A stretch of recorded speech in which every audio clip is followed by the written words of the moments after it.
जो प्रस्ताव आला आहे त्या प्रस्तावावर मी माझे विचार व्यक्त करण्याकरता उभा आहे। अध्यक्ष महोदय, या प्रस्तावावर बोला बोला एका दुसरा अपवाद सोडला देतो तर ज्यानी म्हणून देतो या ठिकाणी आपले विचार करा। एक मिनिट, हे बघा, आपण आज ही चर्चा जर संपू शकलो नाही तर उद्या आपण ही चर्चा कंटिन्यू करू। आपण उद्या ही चर्चा कंटिन्यू करू। बसा, आपण आता त्यांना बोलू दे। बोला। आणि म्हणून अध्यक्ष महोदय, एका दुसरा अपवाद वगळला, आतापर्यंत ज्या ज्या वक्त्यांनी आपलं वक्तव्य केलं किंवा आपले विचार मांडले त्या विचारामध्ये या प्रस्तावाच्या माध्यमातून या महाराष्ट्रामध्ये कुठल्याही प्रकारे स्फोटक परिस्थिती निर्माण होऊ नये, कुठेही अशांतता निर्माण होऊ नये, किंबहुना वेगवेगळ्या समाजामध्ये जो दुरावा होऊ पाहतोय तो दुरावा न होता अधिक एकोप्यानं हा महाराष्ट्र, या महाराष्ट्राच्या संस्कृतीप्रमाणे, संस्काराप्रमाणे आणि महाराष्ट्राच्या परंपरेप्रमाणे सगळे समाज एकमेकाचा आदर करून भविष्यामध्ये एकोप्यानं राहतील अशा पद्धतीचे प्रत्येकाने विचार मांडलेले आहेत। अध्यक्ष महोदय, खास करून वेगवेगळ्या समाजाचा उल्लेख करत असताना इथं धनगर समाजाला आरक्षण आहे, परंतु त्यांना एसटी मध्ये आरक्षण पाहिजे। जे कोणी दिलं होतं ते पूर्ण करावं अशी त्यांची मागणी आहे। त्याचबरोबर कोळी असतील, साळी असतील, अन्य काही वेगवेगळ्या समाजाच्या आरक्षणाचा या ठिकाणी उल्लेख केलेला आहे। परंतु या सभागृहामध्ये कालपासून जी प्रामुख्याने चर्चा होती आहे ती मराठा समाजाला आरक्षण देण्यासंदर्भातली चर्चा होतीये। अध्यक्ष महोदय, दोन्ही बाजूनं अतिशय संयमितपणे आणि खूप समजूतदारपणे, मी मगाशी म्हटल्याप्रमाणे काही अपवाद वगळता खूप मोठ्या विचारपूर्वक चर्चा या ठिकाणी सुरू आहे। कायद्याचा किस काढला जातोय, नियमांचा आधार घेतला जातोय। काँग्रेस, राष्ट्रवादी काँग्रेसनं 2014 साली दिलेलं आरक्षण 2019 साली जे महाराष्ट्रामध्ये बदललेल्या सरकारमध्ये टिकू शकलं नाही त्याचाही उल्लेख झाला।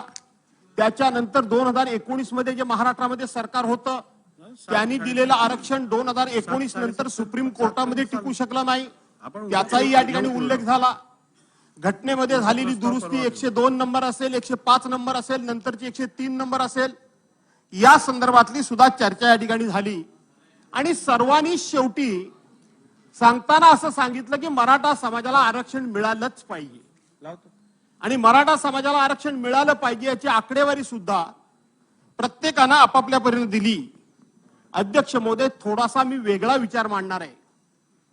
आपल्याला आठवत असेल, आपल्याला माहित आहे की आपल्या या हिंदुस्थानची पूर्वीची जी सामाजिक रचना झाली होती किंवा ज्याला मनुस्मृती म्हणतात त्या मनुस्मृतीमध्ये आपल्या समाजाचे 4 घटक केले गेले होते।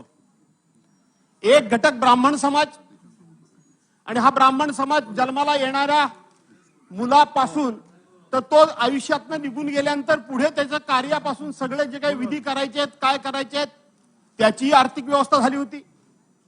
दुसरा समाज होता तो वैश्य समाज होता।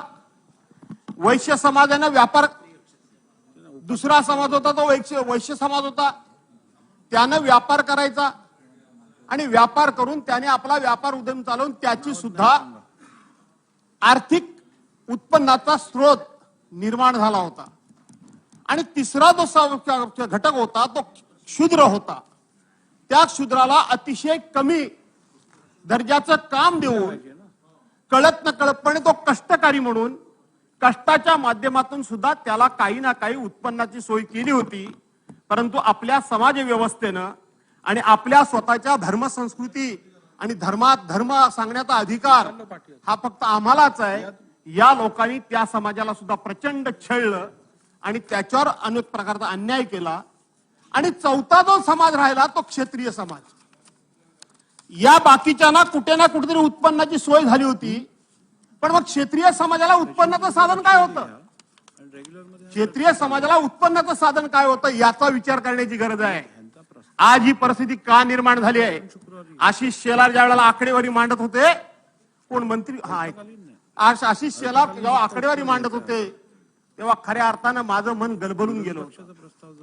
माझ्या आतड्याला पीळ पडला होता.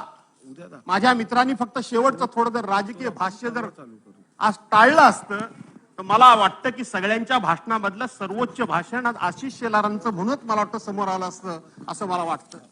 आणि त्यावेळेला माझ्या पोटामध्ये अक्षरशः आतड्याला पीळ पडत होता. काय होतं मराठ्यांना काम दिलेलं अध्यक्ष महोदय? त्याला क्षत्रिय म्हणजे काय करायचं त्यानं? आज क्षत्रिय म्हणून त्यांनी दसऱ्याच्या नंतर त्या ठिकाणी सोनं लुटल्यानंतर, सोनं म्हणजे आपट्याची पानं, ते लुटल्यानंतर आपली शस्त्र बाहेर काढायची, शस्त्रांना धार काढायची आणि रयतेच्या रक्षणाकरता परकीयांचं नाही त्या काळामध्ये टोळी युद्ध असेल किंवा त्या वेगवेगळ्या ठिकाणी समाजाचं आणि रयतेचं रक्षण करण्याकरता म्हणून त्या ठिकाणी तलवारी घेऊन मैदानात त्यांनी उतरायचं. आपण इतिहास चाळून बघा, पानिपतच्या युद्धापर्यंत अरे 15-15 वर्षाची, 16-16 वर्षाची, 12-12 वर्षाची पोरं त्यावेळेला कापली गेली. ती मराठ्यांची कापली गेली, मराठ्यांची कापली गेली. आपण छत्रपती शिवाजी महाराजांनी सगळे मावळे गोळा केले, त्यांनी रयत गोळा केली. पण बाकीच्या अज्ञात वेळा जर आपण बघितलं तर ते मराठ्यांनी लढाया लढायच्या आणि लढाया लढणं हेच त्याचं उत्पन्नाचं साधन होतं. दुसरं साधन काय होतं? उत्पन्नाचं साधन मराठ्यांचं हे होतं. आणि त्यांनी स्वतःच्या माना कापून घ्यायच्या आणि आम्ही रयतेचे रक्षण करते ही बिरुदावली मिरवायची. आणि मग 6 महिने 8 महिने लढाई झाल्यानंतर ते पावसाळी आपल्या घरी येत असेल आणि त्यावेळेला शेती जी काय आपली करत असेल, शेती झाली की पुन्हा दसऱ्याचा उत्सव झाला की पुन्हा लढाईवर जायचं, पुन्हा युद्धावर जायचं. स्वातंत्र्य मिळेपर्यंत नाही, या देशामध्ये इंग्रज येईपर्यंत किमान लढाई लढणं हे मराठ्यांचं उत्पन्नाचं तरी साधन होतं. पण इंग्रज ह्या देशामध्ये आले आणि इंग्रजांनी बघितलं आणि हेरलं. आणि इंग्रज खूप चाणाक्ष होते, आपल्या सर्वांना माहित आहे. त्यांनी बघितलं या मराठ्यांना जर आपण अशा पद्धतीनं सैन्य दलामध्ये जर प्रमुख म्हणून ठेवलं तर हे मराठे कधी जर उलटले तर आपल्याला सुद्धा कापून काढतील. आणि म्हणून इंग्रजांनी पहिल्यांदा इथं आल्याबरोबर डोकं चालवलं आणि मराठा ही जात लढवयच नाही, मराठा ही जात लढवयच नाही असं ठरवलं. आणि मराठ्यांना जास्तीत जास्त त्यावेळेला सैन्यातून बाजूला करण्याचं काम जर कुणी केलं असेल काळा इतिहास तर तो इंग्रजांनी केला. आणि मग त्याच्यानंतर आपल्या देशाला स्वातंत्र्य मिळालं. स्वातंत्र्य मिळाल्यानंतर लढाई हातातली तलवारी घेऊन लढायचा हा विषय संपलेलाच होता. कुठली लढाई, कुठलं उत्पन्नाचं साधन, कुठली जमीन? आणि ती जमीन सुद्धा जी काय होती ती आता कुटुंबामध्ये 1चे 2, 2चे 4, 4चे 6, 6चे 8 झाले. तिथं जमीन होती 10-15 कुठे एकर असेल, त्याचे आता 1796 तुकडे झाले. ती जमीन सुद्धा तेवढी राहिली नाही. सिलिंग ऍक्ट आल्यानंतर जमिनीवर मर्यादा आल्या. किती एका कुटुंबाला किती जमीन राहावी हा मर्यादा आल्या. माझ्या कोकणामध्ये कुळ कायदा लागू झाला. कसेल त्याची जमीन?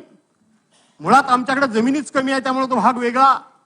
एखादाच कोणतरी असा असेल जो माझ्यासारखा, माझ्या वाडवडिलांना 7 गाव इनाम मिळाली म्हणून आमच्याकडे जमीन असेल, पण ती सुद्धा आता कुटुंब वाढल्यामुळे कमी झाली. बाकीच्यांच्याकडे तर कोकणात जमीनच नाही. 5 गुंठ्या म्हणजे 25 खातेदार. एकरभर जर कोणाची जमीन असेल तर तो सगळ्यात मोठा जमीनदार. तिथेही आता तुकडे झाले. सांगा मराठ्यांना उत्पन्नाचं साधन काय? काय साधन आहे मराठ्यांना? मराठे मागतायत काय? जो तो म्हणतो मराठे राजकारणामुळे ह्या पदावर होते, त्या पदावर होते, इतके वर्ष मुख्यमंत्री होते, तितके वर्ष मुख्यमंत्री होते. मुख्यमंत्री पद हे उत्पन्नाचं साधन आहे का समाजसेवेचं साधन आहे? कसलं साधन आहे? आणि अशा पद्धतीने मुख्यमंत्री 5दा झाले म्हणजे सगळा समाज श्रीमंत झाला की काय? समाजामधले 4-2 जण श्रीमंत असतील म्हणजे सगळा समाज श्रीमंत झाला की काय? मराठ्यांना उत्पन्नाचं साधन काय ते सांगा. काय मागतायत काय मराठे? मराठे फक्त एवढंच मागतायत की आम्हाला शिक्षणामध्ये आरक्षण द्या आणि आम्हाला नोकरी धंद्यामध्ये आरक्षण द्या. ते राजकारणामध्ये आरक्षण मागतच नाहीये. मागतायत? कुणी मागितलंय? कुणीही मागितलेलं नाही. शिक्षणामध्ये द्या आणि आम्हाला नोकरीमध्ये आरक्षण द्या. 1967 सालापासून 1981 1995 वेगवेगळे खत्री आयोग असेल, बापट आयोग असेल, त्याचा उल्लेख सर्वांनी केला. मी पुन्हा पुन्हा उल्लेख करणार नाही. पण 2014 साली काँग्रेस राष्ट्रवादी काँग्रेसच्या सरकारनं कमीत कमी तिथून सुरुवात तरी केली. पण अजून त्याचा शेवट झालेला नाही. ते तुमच्यापर्यंत आले की माझ्यापर्यंत आले, माझ्यापर्यंत आले की त्याच्यापर्यंत आले. द्या सोडून. काय उत्पन्नाचं साधन त्या समाजाला तेवढं सांगा. काही साधन नाही त्या समाजाला उत्पन्नाचं. आणि म्हणून अध्यक्ष महोदय, मी ठामपणे या ठिकाणी सांगतो की ज्या वेळेला राष्ट्रवादी काँग्रेसच्या सरकारमध्ये ज्या वेळेला 16% मराठा समाजाला आरक्षण आणि 5% मुस्लिम समाजाला आरक्षण दिलं होतं, त्याही वेळेला आमची भूमिका तीच होती की कोणाच्याही ताटातलं काढायचं नाही, अधिकचं त्यांना मिळवून द्यायचं, हीच आमची भूमिका होती. का महाराष्ट्रामध्ये हा डंका पिटवला जातोय की ओबीसीचं आरक्षण काढतायत, ओबीसीचं आरक्षण काढतायत? का खुलासे करावे लागतायत? कोण म्हणाला की ओबीसीचं आरक्षण काढा म्हणून? कोणी असं म्हणाला नाही. मराठ्यांना आरक्षण मिळालं पाहिजे, होय मिळालं पाहिजे, या मताशी आम्ही सगळेच ठाम आहोत. कोणत्या मार्गाने मिळवायचं, जनगणना करून द्यायचं, ईडब्ल्यूएस मध्ये 10% मिळालं, त्याच्यामध्ये 10% भर टाकायची की काय करायचं, हे सरकारने ठरवायचंय. सरकारबरोबर आम्ही आहोत.